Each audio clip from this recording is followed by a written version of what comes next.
शुरुआत अहम खबर के साथ। महाराष्ट्र के काबीनी वजीर नवाब मलिक के भाई कप्तान मलिक, जो कि एनसीपी लीडर हैं, उनका एक वीडियो वायरल हुआ है जिसमें वो सड़क पर वायरिंग का काम कर रहे मजदूरों को पीट रहे हैं। कप्तान मलिक के मुताबिक ये मजदूर गैर कानूनी तरीके से काम कर रहे थे। उनके मुताबिक ये वीडियो 1 महीने पुराना है।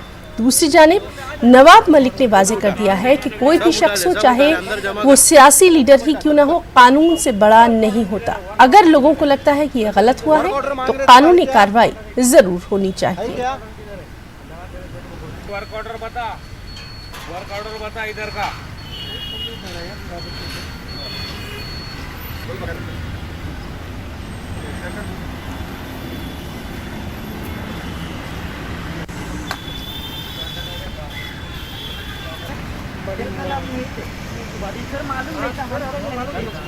भी सुना है कोई 1 महीना पहले से कोई वीडियो घूम रहा था। कोई भी व्यक्ति हो, चाहे वो नगर सेवक हो, आम नागरिक हो, किसी का रिश्तेदार हो, कानून हाथ में ले तो उस पर कानूनी कार्रवाई होनी चाहिए। कानून से बड़ा कोई नहीं। अगर कोई गलती की है तो जिसके साथ नाइंसाफी हुई उसका अधिकार है वो कंप्लेंट दर्ज कराए और पुलिस की जिम्मेदारी है कार्रवाई करे। और वहीं एक किताब में वज़ीर-ए-आज़म मोदी को आज का शिवाजी महाराज करार दिए जाने पर नवाब मलिक ने बीजेपी को तनकीद का निशाना बनाया। नवाब मलिक ने न सिर्फ किताब पर पाबंदी का मुतालबा किया बल्कि बीजेपी लीडरों से मीडिया के सामने माफी का भी मुतालबा किया। इस तरह से किताब में मोदी जी की तुलना शिवाजी महाराज से की गई, पूरे महाराष्ट्र में एक प्रकार का गुस्सा है। महाराष्ट्र की जनता ये स्वीकारने वाली नहीं। आदित्यनाथ जी ने भी कई बार इस तरह की बातें की, विजय गोयल ने इस तरह की बातें की। लगातार बीजेपी कोशिश करती रहती है मोदी जी का महिमा मंडल करने का, लेकिन महाराज से तुलना ये महाराज स्वीकार नहीं कर सकता। जिस तरह से उदयन राजे बोल रहे हैं कि शरद पवार जी को जानता राजा कहते हैं लोग, जानकार शासक उसका मतलब होता है, लेकिन हमने कभी नहीं कहा। महाराष्ट्र की जनता किसे क्या कहे उसका हमें अधिकार नहीं, लेकिन मोदी जी शिवाजी महाराज के बराबर हो गए ये हम कभी स्वीकारने वाले नहीं। जावड़ेकर जी ने कहा है कि किताब वापस ली गई है, लेखक गोयल ने माफ़ी मांगी है, लेकिन लेखक कह रहे हैं कि मैंने माफ़ी नहीं मांगी, किताब वापस नहीं होगी। हम मांग करते हैं कि भारतीय जनता पार्टी के कार्यालय में किताब का विमोचन हुआ था, उसी कार्यालय में जावड़ेकर जी गोयल जी के साथ बैठे, गोयल जी कहें कि मैंने किताब वापस ले ली है और मैं क्षमा चाहता हूं। जब तक स्वयं गोयल जी बीजेपी के कार्यालय में माफी नहीं मांगेंगे, हमें नहीं लगता कि महाराष्ट्र की जनता उन्हें माफ करने वाली है। शहरियत तरमीमी कानून और एनआरसी के खिलाफ एहतजाज का सिलसिला है कि थमने का नाम नहीं ले रहा। मुल्क के दीगर शहरों की तरह अमरावती में भी सीएए और एनआरसी के खिलाफ जलसे, धरने और एहतजाजी जुलूस निकाले जा रहे हैं। ताहम अब अमरावती की हिंदू मुस्लिम तंजीमों की जानिब से गैर मुअय्यना धरना दिया जा रहा है। शहर के एरविन चौक पर चल रहे इस एहतजाजी धरने को मुख्तलिफ मज़ाहिब की 40 समाजी तंजीमों की हिमायत भी हासिल है। एक रिपोर्ट।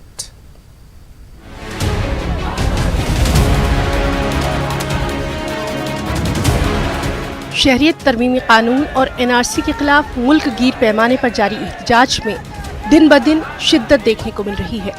दिल्ली के शाहीन बाग की तर्ज पर अमरावती के एरविन चौक पर भी गैर मुअय्यना मुद्दत का धरना दिया जा रहा है, जहां हिंदू मुस्लिम नौजवान मिलकर कपकपा देने वाली सर्दी में अपने कपड़े उतारकर धरना दे रहे हैं और एहतजाजी धरने में सिर्फ शहरियत तरमीमी कानून और एनआरसी को रद्द करने की सदा बुलंद की जा रही है।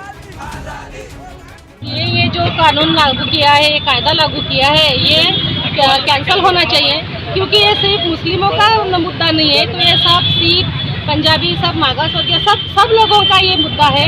सब लोगों को तकलीफ हो रही है इससे।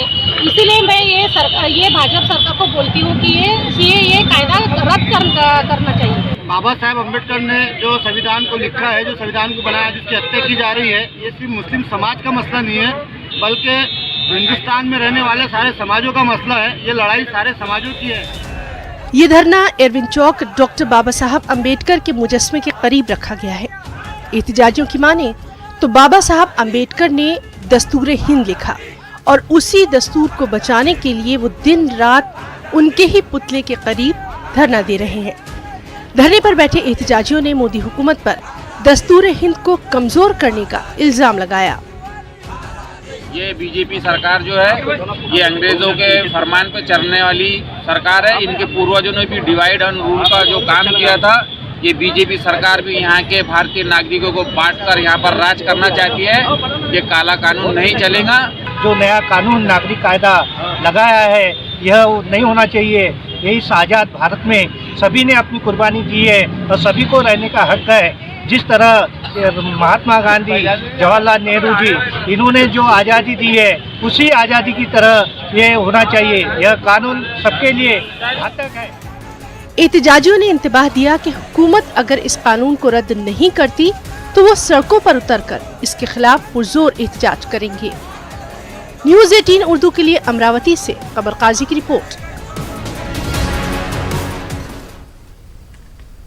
अकोला में सीए के खिलाफ खवातीन भी मैदान में उतर रही हैं। अकोला जिला कलेक्टर के दफ्तर के बाहर खवातीन के एहतजाज से जिले के मुख्तलिफ मुकामात पर एहतजाज को मजीद तेज करने का फैसला लिया गया। लेके रहेंगे। शहरियत तरमीमी कानून के खिलाफ मर्दों के साथ साथ ख्वातीन भी सड़कों पर उतर आई हैं। अकोला में जिला कलेक्टर दफ्तर के सामने ख्वातीन ने चूड़ी आंदोलन करके हुकूमत को अपनी जानिब मुतवज्जह करने की कोशिश की। ख्वातीन के मुताबिक जब तक CAA वापस नहीं लिया जाता वो इसी तरह एहतजाज करती रहेंगी। या ठिकाणी आम्हाला तुमच्या चॅनलच्या माध्यमातून मीडियाच्या माध्यमातून सांगायचं आहे की जोपर्यंत बीजेपी सरकार हे गैरसंवैधानिक असलेला कायदा मागे घेत नाही तोपर्यंत आम्ही करेंगे या मारेंगे अशी भूमिका या ठिकाणी। ख्वातीन के एहतजाजी धरने को मुनज़्ज़म तरीके से अंजाम देने और शर पसंद अनासिर से तहफ़्फ़ुज़ फराहम करने के लिए पुलिस इंतजामिया के अलावा आम लोगों ने भी अहम रोल अदा किया। ये डायरेक्टली संविधान का विरोध है जो CAA कानून उन्होंने पास किया। ये आर्टिकल 14 का एक तरह से उल्लंघन है जिसको हम और आप बर्दाश्त नहीं कर सकते और यकीनन ये हिंदू, मुस्लिम, सिख, ईसाई और यहाँ के तमाम लोगों के माइनॉरिटीज़ के लिए जो है घातक है। अकोला में ख्वातीन के इस एहतजाज के बाद पूरे जिले से ख्वातीन अपने अपने मकामात पर एहतजाज करने का मंसूबा बना रही हैं, जिसकी वजह से पुलिस इंतजामिया पर बंदोबस्त का बोझ बढ़ गया है। न्यूज़ 18 उर्दू के लिए अकोला से रिजवान खान की रिपोर्ट। और वहीं शहरी तरमीमी कानून के खिलाफ नांदेड़ में कुल जमाती तहरीक की जानिब से दिल्ली के शाहीन बाग की तर्ज पर शुरू किए गए बेमुद्दत एहतजाजी धरने का आज दूसरा दिन रहा। दूसरे दिन भी बड़ी तादाद में लोग धरने में शरीक हुए। शहर के मुख्तलिफ इलाकों से कसीर तादाद में लोग धरने में हिस्सा लेकर हुकूमत से शहरी तरमीमी कानून वापस लेने का मुतालबा कर रहे हैं। मुजाहिरीन ने मोदी हुकूमत के खिलाफ जमकर नारेबाजी की। दिन के अलावा रात के वक्त में भी कसीर तादाद में लोग इस धरने में शरीक हो रहे हैं और जल्द ही खवातीन को भी इस एहतजाज में शामिल करने की बात कही गई है।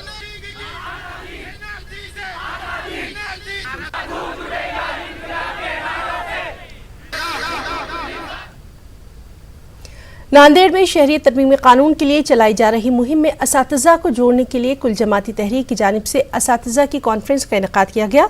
इस प्रोग्राम में कुल जमाती तहरीक के जिम्मेदारान ने CAA, NRC और NPR के बारे में तफसीली मालूमात दी।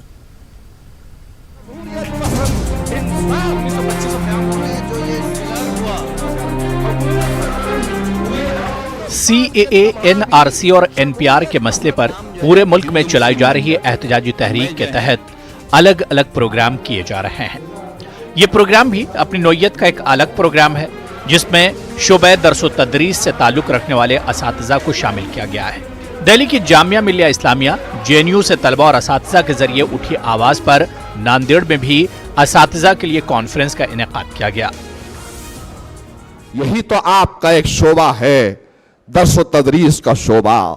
यही से तो इनकलाब शुरू हुआ है। जामिया मिलिया के उस लड़कियों को, उन तालिबा को सलाम है। ये तारीख जब लिखी जाएगी कि भारतीय जनता पार्टी इख्तियार में आने के बाद सबसे ज्यादा अगर परेशान हो रही है तो यही जामिया मिल्लिया की बच्चियों का सलाम है जिन्होंने रास्ते में उतरकर यह पैगाम दिया हिंदुस्तान के तमाम ही जमहूरियत पसंद, इंसाफ पसंद शहरियान को कि उठो अपने संविधान को बचाने के लिए। और हम में से कोई भी आदमी इस धोखे में न रहे कि मेरे पास तो बहुत ज्यादा डॉक्यूमेंट है, मैं तो आराम से बच जाऊंगा। फखरुद्दीन अली अहमद साहब हिंदुस्तान के सदर रह चुके हैं, उनके खानदान के लोगों को जो एनआरसी में जगह नहीं मिली है। यहाँ की जो असम की एक खातून तैमूरा नाम की, अभी आप लोग पढ़ रहे होंगे सब कि वो वजीर आला पर रह चुकी हैं असम के अंदर, उनको डिटेंशन कैंप के अंदर जाना पड़ रहा है। शहरियत तरमीमी कानून से मुतालिक मोदी हुकूमत की हठधर्मी पर भी शदीद बरहमी का इजहार किया गया। इसके अलावा कुल जमाती तहरीक की जानिब से किए जा रहे एहतजाज में तमाम मिली और समाजी तंजीमों के शामिल होने को वक्त की अहम जरूरत करार दिया गया। कौन कहता है क्या इसी दिन के लिए, डिटेंशन कैंप के लिए हमने अपने मुल्क को सींचा और संवारा है? क्या इसी दिन के लिए कि हम डिटेंशन कैंप में जाकर रहे, उसी दिन के लिए हमने इस गुलसिता को सींचा और संवारा है? हमारे बाप दादाओं ने इस जमीन के अंदर और इस मिट्टी के अंदर अपना लहू रखकर और इसके गुलबूटे को निकाला है। इसीलिए दुनिया के अंदर हिंदुस्तान की तारीख एक जानी पहचानी तारीख मानी जाती है। जिस बात को मुफीद समझते हो खुद करो, औरों पे उसका बार न इसरार से धरो। हालात मुख्तलिफ हैं, जरा सोच लो ये बात। हालात मुख्तलिफ हैं, जरा सोच लो ये बात कि दुश्मन तो चाहते हैं कि आपस में लड़ो। प्रोग्राम के दौरान CAA, NRC और NPR के मसले से निपटने के लिए असातिज़ा कैसे अहम किरदार अदा कर सकते हैं, इस बारे में भी मालूमात दी गई। न्यूज़ 18 उर्दू के लिए नांदेड़ से जमीर अहमद खान की रिपोर्ट। महाराष्ट्र के वज़ीर अक़लियती उमूर नवाब मलिक के मुताबिक रियासती हुकूमत CAA पर पाबंदी नहीं लगा सकती क्योंकि ये पार्लियामेंट से मंजूर किया गया कानून है। ताहम उन्होंने ये ज़रूर वाज़ेह कर दिया कि किसी भी कीमत पर महाराष्ट्र में NRC का निफाज नहीं किया जाएगा। जो सिटीजनशिप अमेंडेड एक्ट है वो राज्य सरकारों के अधिकार क्षेत्र में नहीं है। वो गृह मंत्रालय केंद्रीय है, वो नागरिकता देने के अधिकार है। लेकिन जिस तरह से अमित शाह कह रहे थे कि हम NRC पूरे देश में लागू करेंगे, हमने साफ कहा है, मुख्यमंत्री जी ने कहा है कि महाराष्ट्र में NRC लागू नहीं होगी। जो कानून में बदलाव किए गए वो देश के संविधान के अल्ट्रा वायरस है। आर्टिकल 14 को लेके मामला न्यायालय में है, बहुत सारी याचिकाएं लोगों ने लगाई है। हमें लगता है निर्णय उस पर कोर्ट लेगा। लेकिन ये जो अमेंडमेंट किया गया ये राजनीतिक लाभ के लिए किया गया। कानून में अधिकार था जिसे नागरिकता सरकार देना चाहती थी, दे सकती थी। लेकिन समाज में विभाजन हो, देश में बंटवारा हो, सोच यही थी, इसलिए कानून संशोधन किया गया। बिना संशोधन किए भी सरकार जिसे चाहती नागरिकता दे सकती थी। महाराष्ट्र के वज़ीर अक़लियती उमूर नवाब मलिक की पेशकश पर IPS ऑफिसर अब्दुल रहमान ने कहा है कि जब तक शहरियत कानून और NRC को वापस नहीं लिया जाता वो हुकूमत का कोई ओहदा कबूल नहीं करेंगे। नवाब मलिक ने अब्दुल रहमान को महाराष्ट्र वक्फ बोर्ड के CEO के ओहदे की पेशकश की है। अब्दुल रहमान के मुताबिक जिस मकसद के तहत उन्होंने अपना इस्तीफा दिया था उस पर अभी तक कोई फैसला नहीं आया है। जनाब नवाब मलिक साहब ने भी ये बात मीडिया के सामने रखी है कि हमने उनको बुला करके और जॉब में कंटिन्यू रहने और वक्फ बोर्ड के CEO के पद पर काम करने का ऑफ़र दिया था। एक दिन उन्होंने मुझे प्राइवेटली बुलाया था और उन्होंने इस तरह की बात कही थी और उन्होंने भी जो मुझे ऑफ़र दिया उसकी मैं तारीफ़ करता हूँ। लेकिन मेरा मानना है कि मैंने एक कॉज के तहत मैंने त्याग पत्र दिया था। मैंने CAA और NRC के खिलाफ मैंने सिविल डिसोबीडियंस में मैंने रेजिग्नेशन दिया था और अभी तक उस पर कुछ भी निर्णय नहीं लिया गया है।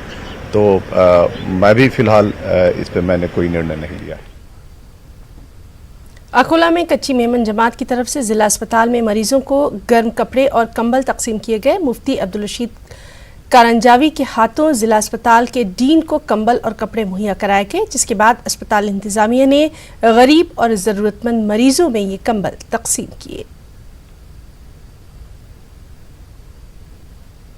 मेमन जमात की तरफ से आज अकोला के मेडिकल हॉस्पिटल में पेशेंटों के लिए ब्लैंकेट का वाटअप किया गया।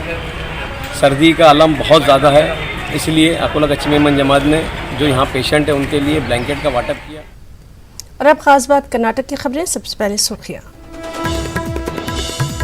बेंगलुरु और गुलबर्गा में सीएए, एनआरसी और एनपीआर के खिलाफ नहीं थम रहा एहतजाज का सिलसिला। शहरियत कानून वापस लेने तक एहतजाज का सिलसिला जारी रखने का अज़्म। कर्नाटक में उर्दू के तहफ़्फ़ुज़ और फ़रोग़ की कोशिशें। बेंगलुरु के अंग्रेजी मीडियम तालीमी इदारे IBM स्कूल में तीसरी ज़बान की हैसियत से पढ़ाई जा रही है उर्दू।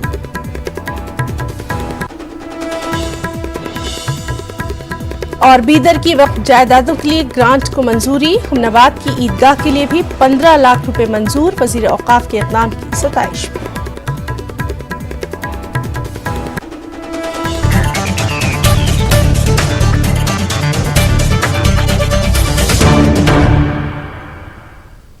शहरी तरमीमी कानून के खिलाफ बेंगलुरु में मुसलसल आवाज़ उठाई जा रही है। शहर के टाउन हॉल के सामने टीपू सुल्तान यूनाइटेड फ्रंट और मुस्लिम महिला आंदोलन ने मुश्तरका तौर पर धरना दिया। मोदी हुकूमत के खिलाफ यहाँ नारे लगाए गए। एहतजाजियों ने कहा कि सीएए, एनआरसी को मुल्क पर थोपा जा रहा है। हुकूमत गरीबों, किसानों, दलितों, आदिवासियों और अक़लियतों के हक में काम नहीं कर रही। एहतजाजियों ने कहा कि हुकूमत ने अवाम से जो भी वादे किए थे वो अब तक पूरे भी नहीं किए गए। अपने वादों को निभाने के बजाय हुकूमत अवाम को परेशान ही कर रही है। इस एहतजाजी मुजाहरे में बड़ी तादाद में समाजी कारकुनों ने भी शिरकत की। सीएए को मुस्तरद करने तक अपने एहतजाज को जारी रखने का यहाँ ऐलान भी किया गया। देखिए, हम कौन सी बात पे यकीन करें, क्योंकि जब से वो चुन के आए हैं 6 साल हो रहे हैं, उन्होंने एक भी अपना वादा पूरा नहीं किया। और आज बोल रहे हैं कि वो सीए से तुम लोगों को फायदा है, एनपीआर से फायदा है। आए 15 लाख की बात की है, उससे फायदा है। बोले अभी तक तो 15 लाख क्या 15 पैसे भी नहीं आए। जो हमारे बैंक में जब पैसे जमा है उसके ऊपर भी टैक्स लग रहा है। पैसे निकाले तो टैक्स है, पैसे भरे तो टैक्स है।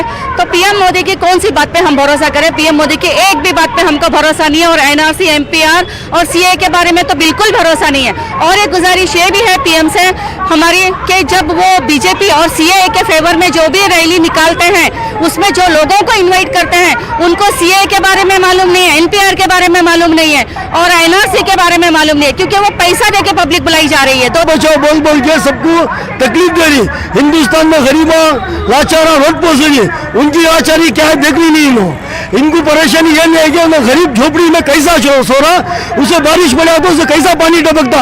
और जो कुछ भी है JNU यूनिवर्सिटी में, अलीगढ़ यूनिवर्सिटी में और यहाँ पे ज्योति निवास की यूनिवर्सिटी में जो कुछ भी होको है उसके अगेंस्ट भी ये प्रोटेस्ट हमें आज जारी करको हिंसो। मेहरबानी फरमा को हमें ये बोलती हैं कि मोदी और पीएम मोदी को भी और अमित शाह को इसे रिजेक्ट कर डालो। आधार कार्ड, राशन कार्ड, पासपोर्ट, तो ये कौन सी किस जगह का कानून है? पूरी दुनिया में पासपोर्ट माना जाता है और उसकी अहमियत होती है। हम किसी भी कदर किसी भी तरीके से इस चीज़ को नहीं मानेंगे। और वो जो कुछ भी कह रहे हैं इसका मतलब ये नहीं कि जो मर्जी आप करते रहें। पूरे हिंदुस्तान के हिंदू, मुस्लिम, सिख, ईसाई सब एक साथ हैं। बस यही हम लोग चाह रहे हैं कि ये एनआरसी क्या है? एनआरसी क्यों ऐसा तकलीफ दे रहे हैं हम लोगों को? मोदी जी, अमित शाह जी, ऐसा तकलीफ मत दो। हम लोगों को तकलीफ मत दो। हम लोग भी हमारे तंग आ गए। हम लोग ये बच्चे, ये बड़े बूढ़े सब हर चीज़ स्कूल छोड़ के, दुकानें छोड़ के सब इसके पीछे घूम रहे हैं। हम एनआरसी के खिलाफ है। हम एनआरसी नहीं होना, ये गलती नहीं कि हमारे से नहीं होना, उससे गलती नहीं होना करको हमें ये सब कर रहे हैं हिंदुस्तान में शांति और अमन चाहने के वास्ते। वो मुझे एक गाना याद आ रहा है, क्या से क्या हो गया, सोचा था क्या हो गया करके। लेकिन इन्हों जो ये करने के बाद में हिंदू मुसलमान को ये डिवाइड करना चाहते थे, एकता में फर्क डालना चाहते थे हिंदू मुसलमान को, लेकिन उन्होंने डिवाइड नहीं कर सके, तोड़ नहीं सके। हिंदू मुसलमान एकजुट हो गए हमें लोग आज। इसे मैं उनको बहुत ये कर रहा हूँ कि जो हिंदुस्तान के अंदर बिखरे हुए थे, एनआरसी और सीएए ने ऐसा कर डाला, हम सबको एक कर डाला। और वहीं सीए की मुखालिफत में गुलबर्गा में भी एहतजाज है कि थमने का नाम नहीं ले रहा। डीसी ऑफिस, जगत सर्किल जैसे मुकामात के अलावा गली मोहल्लों में भी इसके खिलाफ एहतजाज देखा जा रहा है। मोहल्ला संतराजवाड़ी में आज सीए के खिलाफ एहतजाज किया गया। लोगों ने आज दिन भर धरना दिया, जिसमें नौजवानों के अलावा बुजुर्ग अफराद भी सरापाए एहतजाज देखे गए। एहतजाजी धरने में हुकूमत मुखालिफ नारे बुलंद किए गए। कानून को वापस लेने का हुकूमत से मुतालबा किया गया। नेहरू, गांधी जी, ये सब आज़ादी लड़ने के बाद एक जो हमारा कानून बना, वो कानून को ख़त्म करके आने वाले दिनों में ये बीजेपी गवर्नमेंट हिंदुत्व का राष्ट्र बनाना चाहती है। इसको हम किसी भी हालत में ये होने नहीं देंगे। और ये एंटी कॉन्स्टिट्यूशनल इसलिए है कि हमारा जो कॉन्स्टिट्यूशन है, हमारा जो दस्तूर है, we the people of India कहता है, हम भारत के लोग कहता है, हमारा संविधान हम भारत के लोग कहता है। लेकिन ये जो हमारी गवर्नमेंट है, जो काला कानून जिसने लाई है, एक तरफ तो कहते हैं कि हम नागरिकता छीन नहीं रहे हैं बल्कि नागरिकता दे रहे हैं, और दूसरी तरफ एनपीआर के थ्रू एनआरसी का रास्ता खोल रहे हैं और अपने ही वोटर्स को जो है ना लाइन में खड़ा करने का काम कर रहे हैं। कागज नहीं दिखाएंगे, इस उन्वान से एसडीपीआई ने मुल्क की मुहिम शुरू की है। पार्टी ने गुलबर्गा में भी इस मुहिम को बड़े पैमाने पर चलाने का ऐलान किया। इस ताल्लुक से शहर की कुछ तंजीमों को भी इस मुहिम से जोड़ने की कोशिश जारी है। एसडीपीआई का कहना है कि तहरीक अदम ताउन के तहत कागज नहीं दिखाएंगे मुहिम शुरू की गई है। पार्टी ने मुहिम को गुलबर्गा में लॉन्च करने से कबल मुशावरती इजलास में मिली तंजीमों और सियासी जमातों के नुमाइंदों को तलब किया। तमाम की तमाम इस मामले पर मुत्तफिक नजर आए। मालूम है एनपीआर में कोई डॉक्यूमेंट सबमिट करना नहीं है, लेकिन डेटा देना है। पहला ये डेटा लेंगे, उसके बाद नोटिस भेज के फिर जब कागज पूछेंगे। इसलिए पहले ही स्टेप में हम बोल रहे हैं कि ना डेटा देंगे ना कागज देंगे। तो ये जो एनपीआर की मुहिम जो पहला स्टेप होगा एनआरसी के लिए, तो हम पहले ही स्टेप को क्या इनकार करना चाहते हैं। डोर टू डोर जाएंगे, इसमें मर्द और औरत हजरात भी होंगी, वुमेन्स भी होंगी, और हमारा जो कार्नर मीट्स हैं, कार्नर मीट्स के तहत जो है ना हर नुक्कड़ पर जाकर के हम आवाम के सामने इस पूरे सीएए, एनआरसी, एनपीआर के मुद्दे को क्लियर करेंगे, वो क्रोनोलॉजी को क्लियर करेंगे, और साथ ही साथ मजहबी इबादत गाहों के पास भी हम जाकर के हैंडबिल्स वगैरह तकसीम करके लोगों के बीच में ये इसके बारे में अवेयरनेस देंगे, जागरूक करेंगे। आसाम के अंदर जैसे हमने देखा है, ऐसे ऐसे पेपर आसाम के लोगों ने बताए, उसके बावजूद भी जो एनआरसी हुई उसके अंदर मुल्क के प्रेसिडेंट रहे हुए वाले लोगों के फैमिली मेंबर्स का नाम भी उसके अंदर नहीं आया। कारगिल की जंग में इस मुल्क के लिए लड़ने वाले लोग।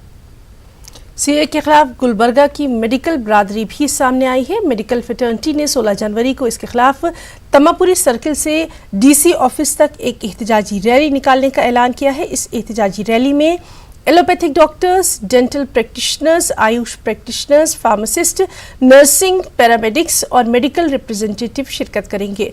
प्रेस क्लब पर एक प्रेस कॉन्फ्रेंस के जरिए मेडिकल फ्रेटर्निटी ने बताया कि सीए के खिलाफ डिप्टी कमिश्नर के तवस्सुस से सदर जमहूरिया को एक मेमोरेंडम भी रवाना किया जाएगा।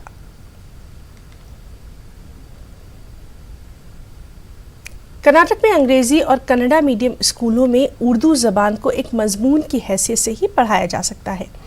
बेंगलुरु के करीब वाक़े बंगारपेट की एक स्कूल में गुज़िश्ता 8 बरसों से तीसरी जबान की हैसियत से उर्दू पढ़ाई जा रही है। तो आप देखिए ये खास रिपोर्ट। मुझे इजाजत दें, आदाब।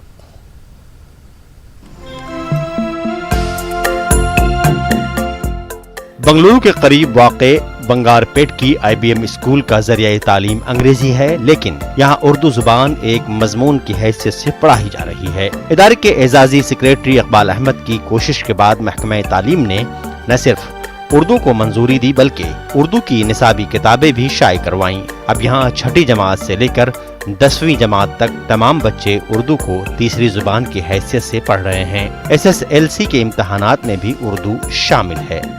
80% बच्चे उर्दू जान बच्चे हैं ना, वो इंग्लिश और कन्नड़ा मीडियम स्कूल में पढ़ रहे हैं। 20% बच्चे उर्दू मादी जबान यानी उर्दू मीडियम में पढ़ रहे हैं, लेकिन 80% जो बच्चे हैं वो उर्दू से नाबलद हो रहे हैं।